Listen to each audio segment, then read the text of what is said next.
Hey guys, welcome to Appalachian Homestead. Pater here with a video for you today. So many of you have asked me over and over how to make this. So tonight, we're going to tell you how. We're going to show you how. We're in a bad dash for dinner tonight. And I'm going to tell you right now that not only is this a super easy meal to make, for the kids and for the man, and are they going to love it? You better believe it. But not only that, this is an Appalachian classic when it comes to dinner or supper time. It's known as Appalachian style goulash. Now I'm going to tell you right now, anybody you talk to that makes goulash is probably going to give you a little bit different of a version. Everybody does it a little bit different. I'm going to be giving you my Nana's recipe.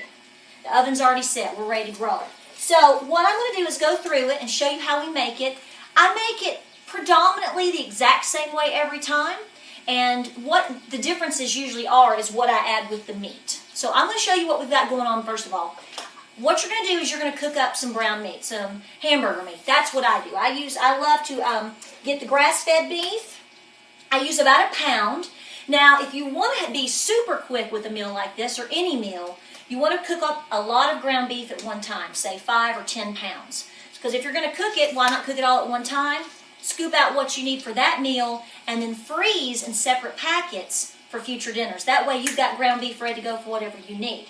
But for the goulash, what I do is I add peppers. I like to go out to the garden. We did today. It is middle of November, and we still have peppers. I didn't take down all of my garden, and we still have green peppers and orange peppers and banana peppers. So I have chopped up some fresh peppers and put in here, green and orange. Add a little bit of color. That's always nice. I've also added in with the ground beef some mushrooms. And we'll show you that. So we just put that in there, and all we did was cook all of that up. In the meantime, while that's cooking up and getting going and getting all that flavor going, you want to, on the side, just like you're making macaroni and cheese, okay? You want to get a pack. This is a 16-ounce pack of elbow macaroni. You do not have to use elbow macaroni. That's kind of the traditional way with it in terms of what most people use when they make goulash. But if you study Appalachian style cooking, you're going to find out real fast and furious that most of or all of your recipes change. Why? Because the ladies use what they have on hand. Okay? That's why they're such good cooks. They know how to use what they have. So if you've got rotini or smaller little penne pastas or a mix, as long as you've got some type of pasta that you love, it's going to work just great. I've done that before, so don't worry about that. But traditionally, you want to use the elbow macaroni. So I've got that over here cooking, boiling up in some water. I put a little bit of olive oil in there just to do that. You're going to, just like you would with spaghetti, okay? You're going to cook that up, and we're going to end up cooking that and draining it, okay? So we're going to get this going, let the meat finish cooking, and then we'll get on to the next phase. All right, this is real simple, guys. 1 pound ground beef. I place in some mushrooms. These are organic mushrooms that I pick up because I like to keep those on hand for different recipes. I chopped up a small green bell pepper and 2 orange peppers. We just did a small chop on there. I've just let it cook up just like you would for anything. And you can see we're doing really good here, so we're going to move on to the next phase. All right, so our meat is browned. The peppers and mushrooms are ready to go. If you want to add some onion, some folks like to add onion with this. We don't.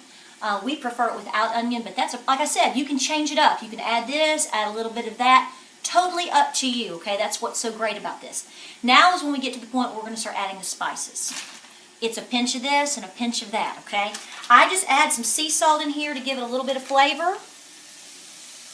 And again, I'm going to, temper this as I go. So that may not be all that I do. Just sprinkle that in. I'm going to add in a little bit of garlic. You could do real garlic. You could dice up some garlic and put it in there. I just use a little bit of garlic powder or garlic salt. Let's not make this complicated. You're also going to add in a little bit of black pepper. Just whatever you feel like, right?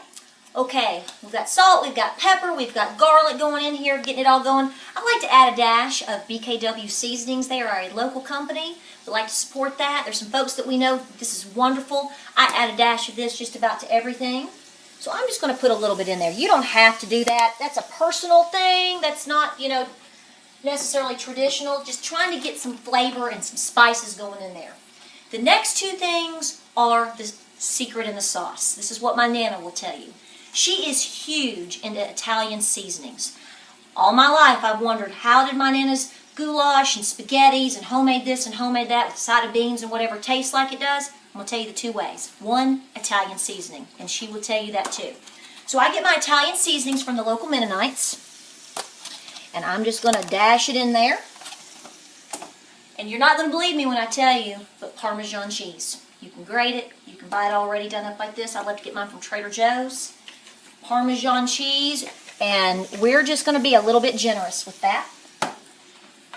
I went for years cooking, seriously, and my stuff would just never taste like Nana's. And finally one day, many years later, she was over at my house and I was cooking up something, and she said, well, did you put in the Parmesan cheese? And I said, what? She said, did you put in the Parmesan cheese? And I said, no. And she was like, Patera, that's the secret to it all, is the Parmesan cheese. So, we've got the Parmesan cheese in here. We've got salt and pepper. And again, we'll taste it. We'll temper it. We'll figure it out. So this is what you're doing. You're making your own little hamburger helping deal. Now we're going to go in and we're going to add tomato sauce. Actually, tomatoes. These are my own home canned tomatoes. Okay, you can use diced, you can use stewed, whatever you like. We're going to put that in there. Okay, I may not use the entire thing. I'd like to see what it's going to look like. So you're going to want to get this in here while your noodles are starting to really get going there on the side, as you can see. So this is so simple. This takes, after the meat is browned, this is going to take you no time flat, okay? This is why home cooking in Appalachia, in a lot of ways, is very simple. It's very easy. And we want it that way because we've got to get back out in the barn and do some more work tonight because we've got a broody hen that we've made her own stall. So, all right, we're going to let this cook up. We'll be back in just a few minutes. All right, guys, we're ready to rock and roll. We've got the noodles completely cooked and they are drained. This has been kind of cooking and just working itself up. We're going to put the noodles in, okay? And trust me, this is hot. So I'm just going to move slow. Now, you may cook all this. That's up to you, right? And you just work in there however many you want to. We like a lot of noodles. And right now, I'm going to tell you, with us feeding pigs, and I'm trying to feed them as non-GMO and as organic and as good as possible. If we have any leftovers from this, we don't. We never do. We won't. There's a bite or two. I'll throw it in your little deal for tomorrow. Add it with their feed, and they're so good. But anyway, so all you're going to do is you're going to mix the noodles into this. Now, I did use my own canned tomatoes, okay? I'm big into tomatoes. You can never have too many tomatoes, okay? But if you want to buy, like I told you before, the canned version, have some of that on hand. I'm telling you, it's a lifesaver. As long as you've got some pinto beans, can whip up some goulash, some cornbread, life is really good for you, okay? So all I'm going to do is mix this. That's all I'm doing. Taking my time, trying not to splash it everywhere like I normally do, right? And just going to mix this together, get the sauce, the juices, the meat, the peppers, the yummy mushrooms, all worked in together. Okay, so you're making, I grew up on stuff like this. Kind of that box stuff we all knew. But nobody can beat this. You start making this for your family, taking this to a couple potluck lunches and whatever you want to do, I'm going to tell you, you're going to be the hit. So all I'm doing is mixing it. That's it. Now, I did do a little taste test, and we were right on the money with all the spices and flavors, so I'm not going to really add any more because all I'm going to do is add in a little bit more of that Parmesan cheese. That's up to you. And we're good to go because I'm going to put this in the oven now that's preheated at 375. I'm going to let it cook up for about 15 minutes. You want to eyeball that, okay? You don't want it to get dried out or too baked, but all it's going to do is bake all this together. I'm going to let it cook in there, 12, 15 minutes or so, and then I'm going to bring it back out because then we're going to add some cheese to it. So that's what we're going to do next. We'll get that going, and we'll be right back with you. All right, guys, I just took this wonderful Lodge cast iron skillet out of the oven. So this is what it's looking like. Just mixing it just a little bit. It's cooked up. It's fabulous already. And what I'm going to do is add cheese. You can add any type of cheese that you like. I have shredded this. This is just a mild cheddar. I love a mild cheddar. You can do Colby Jack, just whatever you like. And I think that obviously shredded cheese that you shred yourself is going to be better than, you know, what you grab in the bag. But hey, let's be honest. Moms are busy. Homesteading moms are busy. And anything that you can cook and prepare at home is always ahead of the game. All right, all I'm going to do is put this cheese on there. I'm going to put this back in the oven for probably 5 or 8 minutes, just to pretty much to get the cheese to melt down. And we'll be right back with you. We've got our cornbread made up here, because I like to add cornbread on the side, potatoes. We always make potatoes with our Yukon Golds that we get out of our root cellar. We're so fortunate to have a real nice root cellar. So all of our stuff is down there and stored away, and that's what we're going to be cooking up. So let's get this back in the oven, and we'll be right back.